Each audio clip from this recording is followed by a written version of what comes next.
चैनपुर गांव अपने ऐतिहासिक लाल किले के कारण बहुत ही प्रसिद्ध था।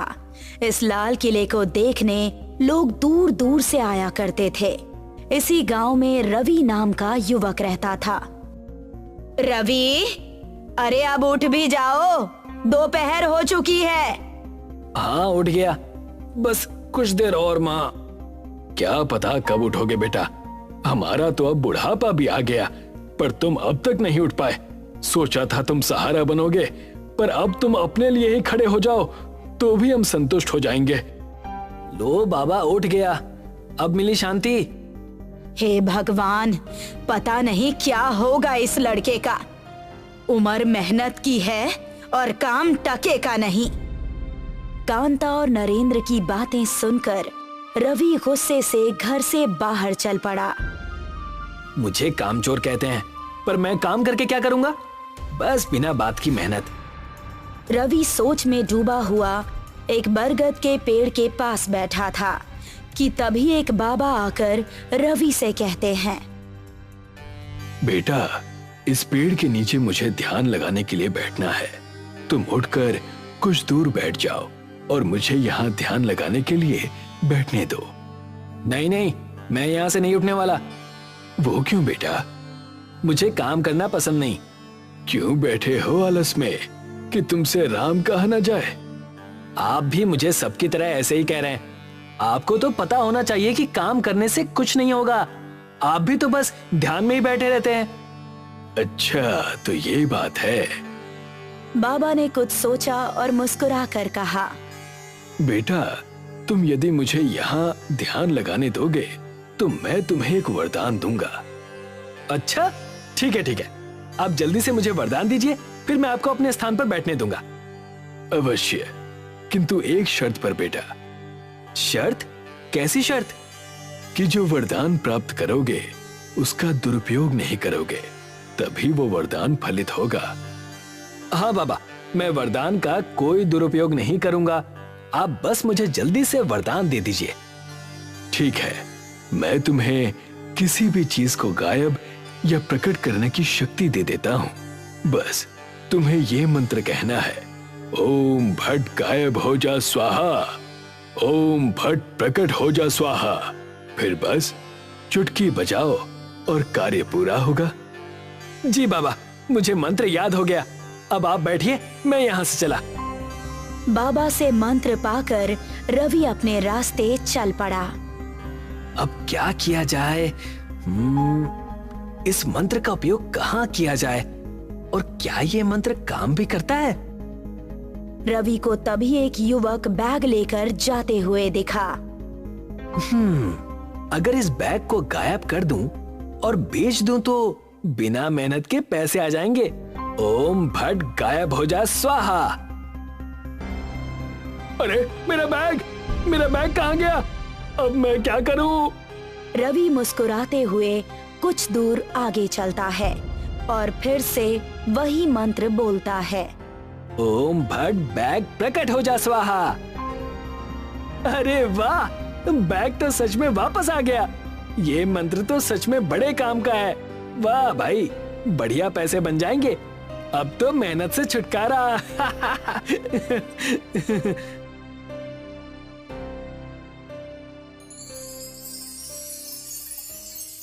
उसी रात रवि बिस्तर पर बैठे हुए पैसे गिन रहा था। तभी नरेंद्र आता है। बेटा रवि, ये क्या तुमने कोई काम शुरू कर दिया? ये पैसे कहाँ से आए? हाँ पापा, अब कोई चिंता नहीं, अब तो पैसे ही पैसे होंगे। पर ऐसा क्या काम शुरू किया है तुमने? ये सब आप मत सोचो पापा, अब तो बस पैसे गिनने का समय है। नरेंद्र रवि का जवाब सुनकर चिंतित हो जाता है, पर रवि से फिर कोई प्रश्न नहीं करता।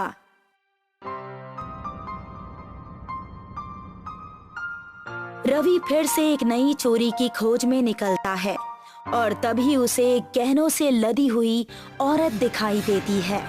वाह, आज तो शुरुआत ही इन आभूषणों से हो गई। इन गहनों के तो ढेर सारे पैसे मिल जाएंगे। ये ठीक रहेगा, एक बार में काफी पैसे आ जाएंगे। ओम भट गायब हो जा स्वाहा। अरे मेरे गहने! मेरे गहने! मैंने चोरी कर लिए। अब तो बहुत पैसे आ जाएंगे, पर कुछ और भी गायब कर दूं और एक साथ बेच दूं तो तब तो और बढ़िया होगा। ये कहकर रवि की नजर वहाँ पर खड़ी एक मोटरसाइकिल पर जाती है। ओम भट गायब हो जा स्वाहा। ये भी गायब। अब चलकर इन्हें बेच देता हूँ। नरेंद्र और कांता रवि के हाथ में ढेर सारे पैसे देखकर अचंभित रह गए। कांता जितनी ही खुश थी, नरेंद्र उतना ही चिंतित था। माँ, आज तो बहुत पैसे ले आया। अब तो कामचोर नहीं कहोगी ना? वाह बेटा, इतने पैसे! लगता है तुम्हारा नया काम काफी फल फूल रहा है। हाँ माँ। कैसी बातें कर रही हो कांता? ये कहता है कि कल ही इसने काम शुरू किया है, तो इतने पैसे एक दिन में कहां से आए इसके पास? मैं साल भर भी मेहनत करूं ना, तो भी इतने पैसे नहीं आएंगे। मैं कुछ भी करूं, आप तो बस मुझ पर शंका ही करेंगे। हाँ जी, सही कह रहा है रवि। मेरा बेटा कामचोर जरूर है, पर चोर नहीं। नहीं, मैं नहीं मानता।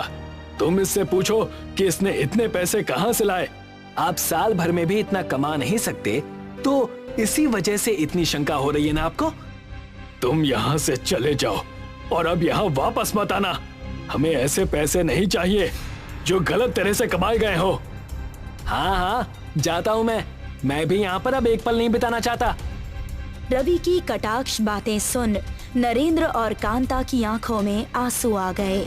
रवि वहाँ से चला गया। खुद को समझते क्या है सब?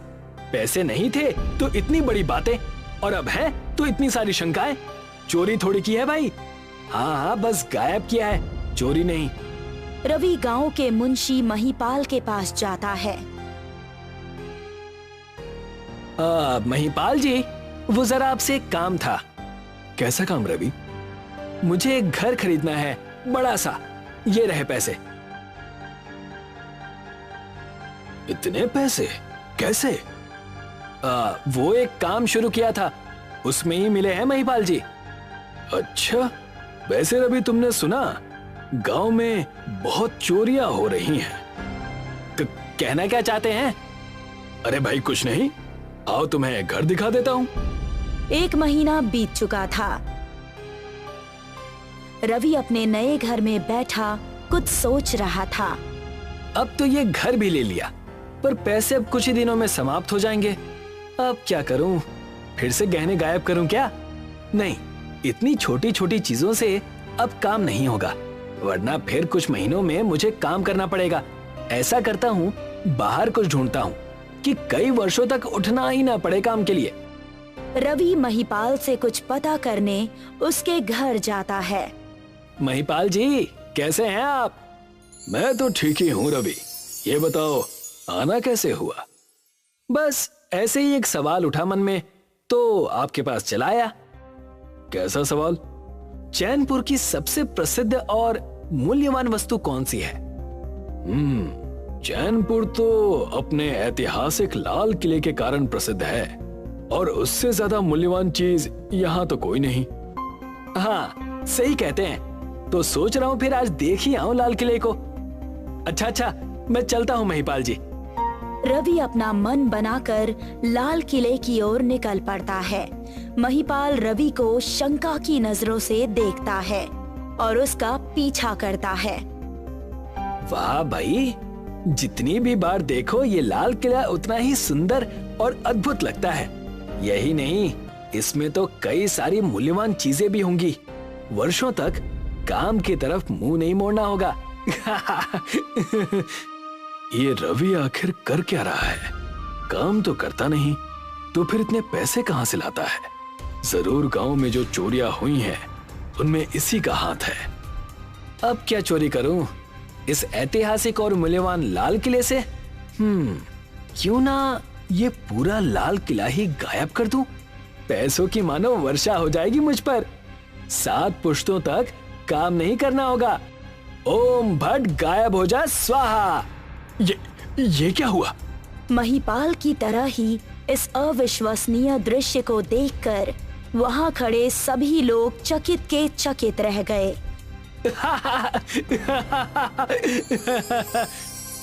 ये क्या हुआ और कैसे हुआ? इस रवि ने कुछ मंत्र पढ़ा, चुटकी बजाई और बस गायब। इसी रास्ते से छोटी मोटी चोरियां शुरू की थी और आज देखो पूरा का पूरा लाल किला मेरा है। अब तो पूरी उम्र काम की चिंता ही नहीं करनी होगी। महिपाल अब भी रवि का पीछा कर रहा था। उसकी शंका अब कई गुना बढ़ चुकी थी। अरे मैंने ये लाल किला चुरा तो लिया, पर इसे खरीदेगा कौन और ये पैसों की तंगी कैसे ठीक की जाए? तभी रवि सामने खड़ी वीरान हवेली देखता है। खैर, जब तक इसे बेचने का कोई रास्ता नहीं मिलता तब तक ये हवेली ठीक रहेगी। इससे कुछ वर्षों तक पैसों की तंगी दूर हो जाएगी। इसके मंत्र पढ़कर चुटकी बजाते ही यह हवेली गायब हो गई। ये तो बहुत ही बुरा हो रहा है। इसकी शिकायत मुझे कलेक्टर जी से करनी होगी। महिपाल वहां से सीधा कलेक्टर ऑफिस चला जाता है। कलेक्टर साहब, कलेक्टर साहब! अरे अरे, हाफ क्यों रहे महिपाल जी? मैंने रवि को लाल किला गायब करते देखा है। क्या ये तुम झूठ तो नहीं कह रहे ना? नहीं, मैं पूरे यकीन से कह सकता हूँ। इतना ही नहीं, अगर आप चाहें तो मैं इसे साबित भी कर सकता हूँ कि चैनपुर गांव में जो भी चोरियां हो रही हैं, उसका जिम्मेदार रवि ही है। पर अगर उसके पास सही में ऐसा कोई चमत्कार है तो तुम इसे साबित कैसे करोगे?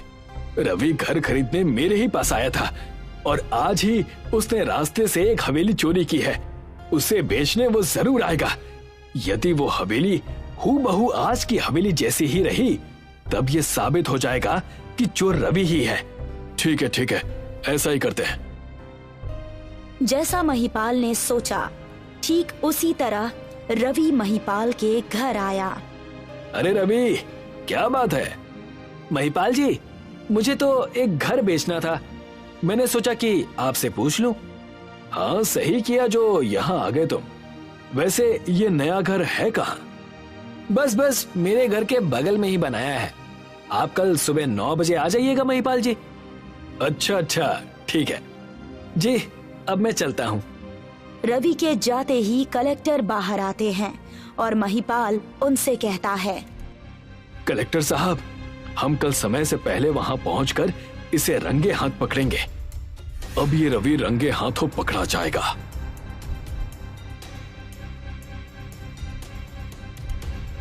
महिपाल कलेक्टर और उसके 2 सिपाहियों सहित अगले दिन समय से पहले ही छिपकर रवि के आने का इंतजार कर रहे थे और मिलने के लिए निश्चित किए गए समय से कुछ देर पहले ही रवि आता है। ओम भट घर प्रकट हो स्वाहा। रवि के मंत्र पढ़ते ही उस खाली जगह पर हवेली प्रकट हो जाती है। उन सब ने ये चमत्कार देखा और समझ गए कि जो चोरियां हो रही है वो सब रवि ने ही की है। तुम्हें चोरी करने के जुर्म में गिरफ्तार किया जाता है। अरे ये क्या? ये आप लोग क्या कर रहे हैं? तुमने जो चोरियां की हैं उनका भुगतान है ये रवि। नहीं, ये कैसे हो सकता है? अब हाथ पैर मारने से क्या होगा? पहले गलत काम करते हो, फिर ये ढोंग। मुझे माफ कर दीजिए, मुझे माफ कर दीजिए। तभी वहाँ बाबा प्रकट हो जाते हैं। बेटा रवि, मैंने तुमसे पहले ही शर्त रखी थी कि तुम इस वरदान का दुरुपयोग नहीं करोगे। अब मैं तुमसे ये वरदान वापस लेता हूँ। अब तुम अपनी गलतियों के लिए प्रायश्चित करो। ये कहकर बाबा वहाँ से अंतर ध्यान हो जाते हैं। चैनपुर का ऐतिहासिक लाल किला एक बार फिर अपनी अद्भुत सुंदरता से गांव की शोभा बढ़ाने लगा। एक गांव में अर्जुन और नवीन नाम के 2 भाई रहा करते थे। अर्जुन की आर्थिक स्थिति अपने भाई नवीन के मुकाबले बहुत कमजोर थी। एक दिन गांव के मुखिया के साथ नवीन अपने भाई की दुकान पर आया। अरे कैसे हो मेरे भाई अर्जुन? बस ईश्वर की कृपा है भाई। अरे तुम मुझसे केवल 6 महीने छोटे हो अर्जुन। हम दोनों ने बर्तन की दुकान भी एक साथ ही शुरू की थी, मगर देखो ना आज मैं कहाँ हूँ और तुम कहाँ हो। अरे सब ईश्वर की माया है भैया। ये सच है कि मेरी आर्थिक स्थिति बहुत कमजोर है। कभी कभी मुझे मेरी पत्नी और बच्चों को पेट भर भोजन भी नहीं मिल पाता, लेकिन यकीन मानिए भैया, इसके बावजूद भी हमारा परिवार खुश है। हमें ईश्वर से कोई शिकायत नहीं। मैं तुम्हारा बड़ा भाई हूं अर्जुन, मुझसे तुम्हारी ये निर्धनता देखी नहीं जाती। जब अपने बच्चों को अच्छे स्कूलों में शिक्षा प्राप्त करते हुए देखता हूं और तुम्हारे बच्चों को तुम्हारे साथ दुकान पर काम पर लगा हुआ देखता हूं तो मेरे दिल को बहुत ठेस पहुंचती है। आखिर मैं तुम्हारे पिता समान हूं। आपने सही कहा भैया, बड़ा भाई पिता समान ही तो होता है। आपने मेरे लिए इतना सोचा, मेरे लिए यही काफी है। अरे तुम्हें कितनी बार कह चुका हूं, तुम अपने उस टूटे फूटे मकान को छोड़कर मेरे घर पर रहने के लिए क्यों नहीं आ जाते? ना तो तुम्हारे उस टूटे फूटे घर में पंखा है, ना कूलर है, यहाँ तक के ओढ़ने के लिए ढंग का एक कंबल तक नहीं है। नहीं भैया, मैं आपके ऊपर बोझ नहीं बनना चाहता। मैंने आपसे कहा ना, मेरा परिवार खुश है और हमें ईश्वर से कोई शिकायत नहीं है।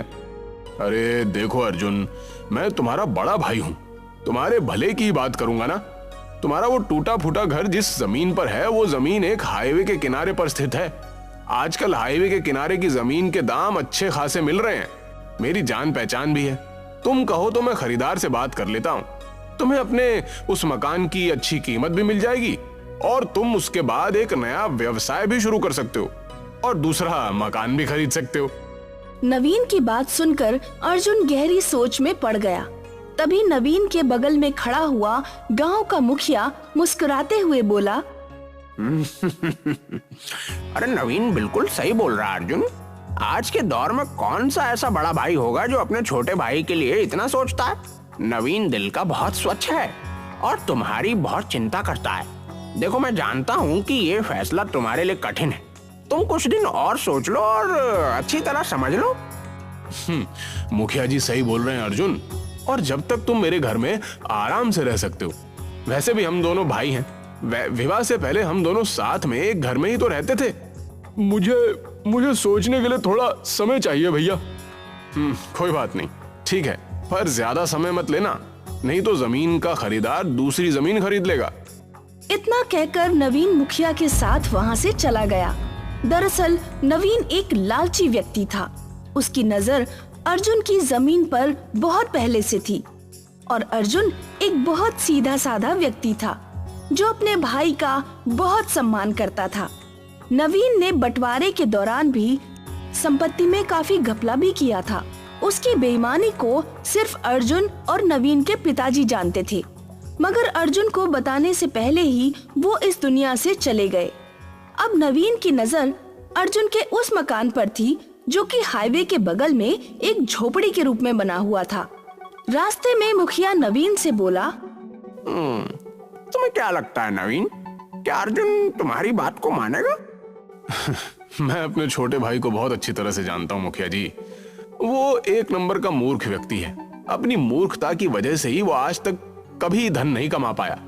उस बेवकूफ को तो ये भी नहीं पता कि उसके हिस्से की संपत्ति मैंने कितनी चालाकी से हड़प ली। इस बारे में सिर्फ तुम्हारे पिताजी ही जानते थे। बिल्कुल सही कहा मुखिया जी। पिताजी नवीन को इसी बारे में बताने ही जा रहे थे कि रास्ते में ही उनकी तबीयत खराब हो गई और वो अचानक चल बसे। तो क्या अर्जुन की जमीन हड़पने के बाद तुम उसकी दुकान भी हड़पोगे? कम से कम दुकान तो उस बेचारे के पास रहने दो। अगर दुकान भी तुम उससे छीन लोगे तो अर्जुन और उसका परिवार तो सड़कों पर भीख मांगने लगेगा। मैं एक व्यापारी हूँ मुखिया जी, हमेशा फायदे का ही सौदा देखता हूँ। फिलहाल तो मेरा फायदा उसकी जमीन बेचने पर है। वैसे उसकी जमीन के तो लाखों रुपए मिल रहे हैं, उसमें से अर्जुन को कितना दोगे? पागल हो गए हैं क्या मुखिया जी? फूटी कौड़ी नहीं दूंगा। अरे कुछ दिन अपने घर में रखकर धक्के देकर बाहर निकाल दूंगा। मुझे पता है कि अर्जुन कुछ भी नहीं कर सकता। इधर नवीन अपने घर पर अपनी पत्नी राधा से इस बारे में परामर्श करने लगा। अगर ये घर बेच देंगे तो हम लोग रहेंगे कहाँ? अरे तुम चिंता क्यों करती हो राधा? भैया ने कहा है कि जब तक वो हमें अपने घर पर रख लेंगे। सोचो राधा, हम उस पैसे से नया व्यवसाय शुरू कर सकते हैं। पता नहीं क्यों मुझे कुछ ठीक नहीं लग रहा। लेकिन तुम तो जानती हो कि मेरी दुकान पर बर्तन खरीदने वाले मेरे हाथ के बने हुए बर्तन खरीदते ही नहीं। हमारी बेटी चमकी 12 वर्ष की हो चुकी है। कल को हमें चमकी का विवाह भी करना होगा, तब क्या होगा? कभी सोचा इस बारे में? अर्जुन की बात सुनकर राधा चुप हो गई। अगले दिन अर्जुन नवीन के घर पर पहुंचकर बोला, मुझे आपका फैसला मंजूर है भैया, मैं अपना घर बेचने के लिए तैयार हूँ। मुझे तुमसे यही उम्मीद थी अर्जुन। तुम एक काम करो, तुम आज ही अपने परिवार को यहाँ लेकर आ जाओ। मैं आज शाम को ही उस बिल्डर से बात कर लेता हूँ, कल तक पैसे तुम्हारे हाथ में आ जाएंगे। अर्जुन अपने परिवार को नवीन के घर पर ले आया। उसके परिवार को देखकर नवीन की पत्नी कामिनी क्रोधित होकर नवीन से बोली, आप भी ना किन किन भिखारियों को यहाँ पर उठाकर ले आए हैं? इनके कपड़े तो देखो कितने मैले हैं। लग रहा है मानो सालों से इन सबको कपड़े ही नसीब नहीं हुए। अरे धीरे बोलो कामिनी, अगर कहीं गलती से भी अर्जुन के कानों में तुम्हारी आवाज पहुंच गई तो मेरे किए कराए पर पानी फिर जाएगा। लेकिन आप एक बात कान खोल के सुन लीजिए, मैं उन तीनों को ज्यादा दिन बर्दाश्त नहीं कर पाऊंगी। अरे धीरज रखो, 2-3 दिन बाद मैं इन सबको धक्के देकर स्वयं घर से बाहर निकाल दूंगा। नवीन ने बड़ी चालाकी से एक सादे स्टैम्प पेपर पर अर्जुन का अंगूठा लगवा लिया। अर्जुन अपने भाई पर बहुत भरोसा करता था। शाम को अर्जुन ने वो जमीन लाखों रुपए में उस बिल्डर को बेच दी। 2 दिन बाद जब अर्जुन नवीन से बोला, भैया हमें यहाँ पर रहते हुए 2 दिन हो गए हैं और सच तो यह है कि मैं और मेरी पत्नी यहाँ पर असहज महसूस कर रहे हैं। आप मुझे पैसे दे दीजिए, हम यहाँ से चले जाते हैं। अर्जुन की बात सुनकर नवीन क्रोधित होते हुए बोला, कौन से पैसे? कैसे पैसे? भैया वो मेरा मकान जो आपने बेचा था उसके पैसे। अरे मैं तुम्हें बताना भूल गया अर्जुन, बात असल में यह है कि वो बिल्डर धोखेबाज निकला। उसने हाईवे के बगल की तमाम जमीनों को धोखे से अपने नाम कर लिया और उन सारी जमीनों को मुंबई के किसी बड़े सेठ को बेच दी और वो देश छोड़कर फरार हो गया। नवीन की बात सुनकर अर्जुन के पैरों तले जमीन खिसक गई। उसकी आंखों से आंसू बहने लगे। भैया मैं कहाँ जाऊंगा? अरे अब मुझे क्या पता तुम कहाँ जाओगे और क्या करोगे।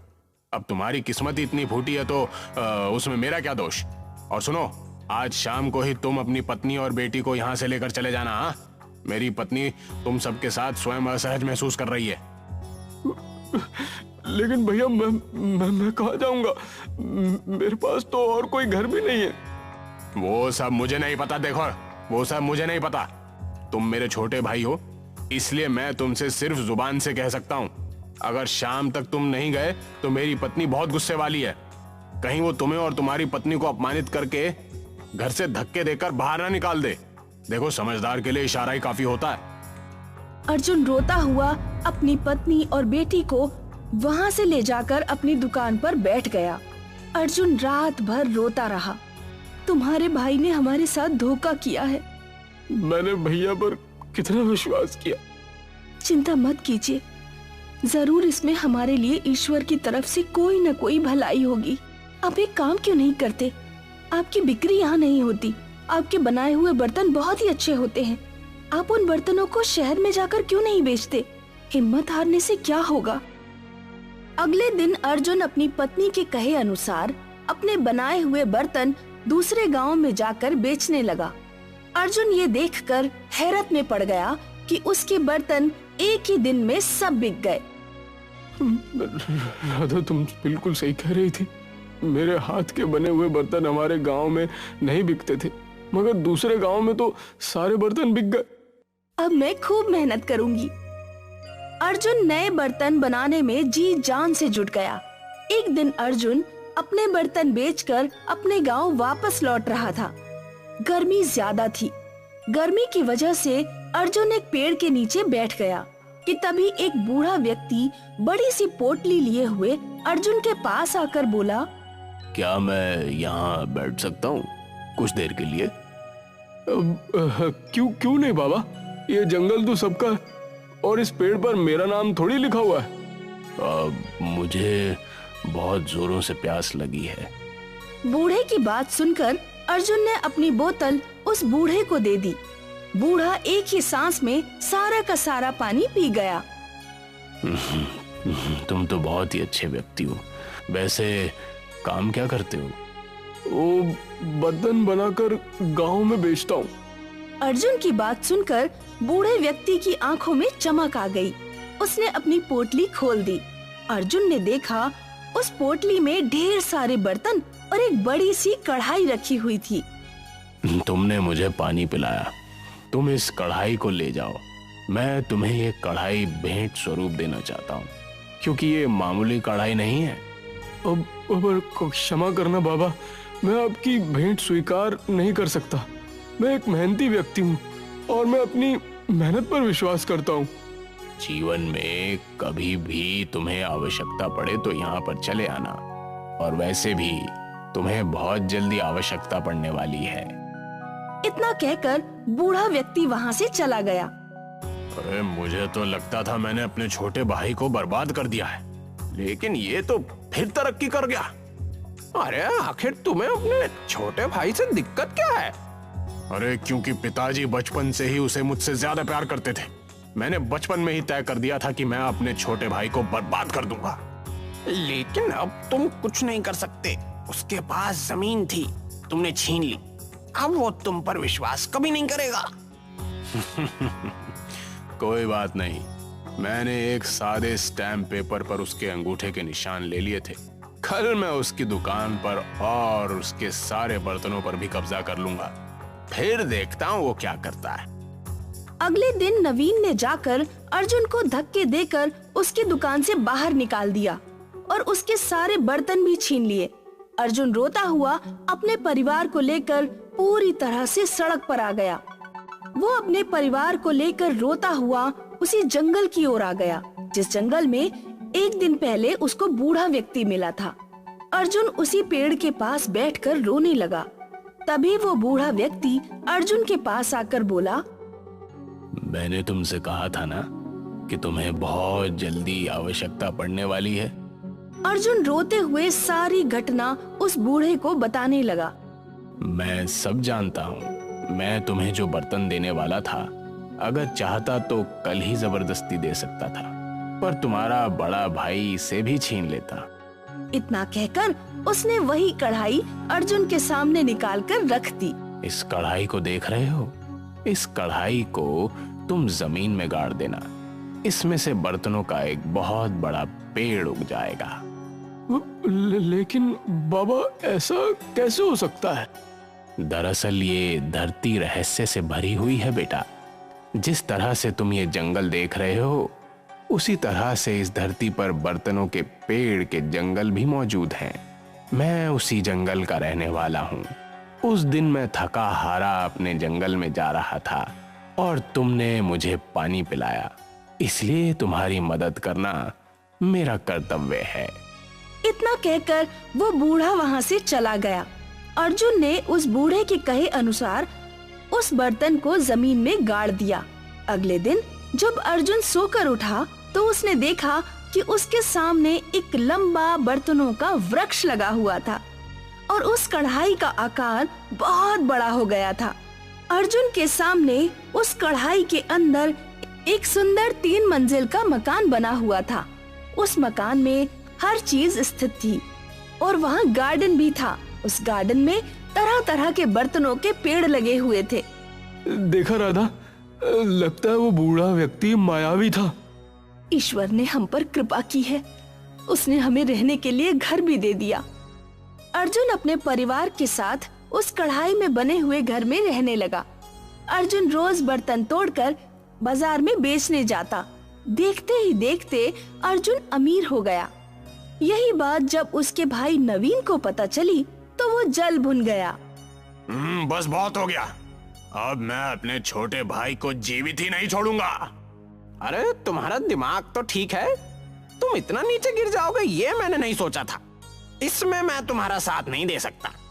मुझे तुम्हारे साथ की जरूरत भी नहीं है मुखिया। मैं आज ही जाकर अपने भाई को मार दूंगा। नवीन क्रोधित होकर उस जंगल की ओर चला आया। जंगल में उस कढ़ाई में बने हुए मकान और बर्तनों के पेड़ को देखकर उसकी आंखें फटी की फटी रह गईं।